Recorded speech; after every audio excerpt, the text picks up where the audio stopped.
Hey, to whoever's interested in this, this is one call. I'm not sure how many years ago it was, but the new McDonald's was not there. So the parking lot was off to your right here, and the building was kind of going in an east-west direction. But I was out in the parking lot talking to a friend, and they toned out EMS for a man that had fallen into an oil pit. And they gave the address. I didn't know the address, but it was, I started doing the math. It fell in the oil pits. I thought he fell in like a tank of oil, or I didn't know. And they said it's at the oil change place. I figured it out. So I drove straight across the parking lot, and it was not the Valvoline place. It was the previous people. There was not a fence either. I just nosed the truck over there, and we got there.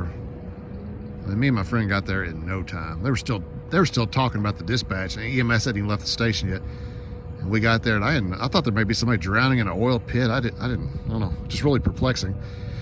I just jumped the call because it sounded like it was life or death, and it really was.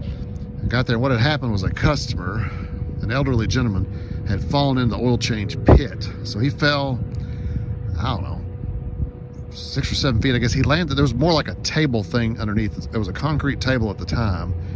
So there's stairs to go down. I didn't know how the layout was. There's 2 open doors there. Between the middle door and the third closed door, there's a yellow railing you probably can't see on the video. He went down there, and there it was. And beneath the trucks, or beneath the hole, there was like a platform. I don't know if it's for setting tools on or buckets of, grease or whatever. He had fallen and still fell that depth, landed flat on his back. Head injury, semi-conscious, and not responding very much. Responded to a little sternum rub and a couple things like that, but a greasy mess, not slimed up in oil, but just nasty. And I don't know, somebody messed up. Somebody didn't have a customer wasn't supposed to be in the area, or they didn't have the cargo net thing across there or something. But he was hurt, spinal mobilization, backboard, carried him out, and they hauled him straight to UK. Non-rebreather mask, running 16 liters and all, wide open.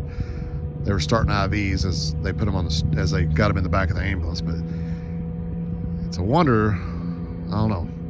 It's a wonder the attorneys didn't beat us to the scene, because I can imagine somebody had to pay something out on that. Hopefully he had insurance, and hopefully, first and foremost, the guy's okay. I don't know if he had a medical emergency and fell in there, or when he fell, it just knocked the snot out of him, but he was hurting, and he was wishing that he hadn't have fallen in there. So, again, that was years ago, pre-Valvoline, so don't blame these guys, and it was an accident and just a sad situation.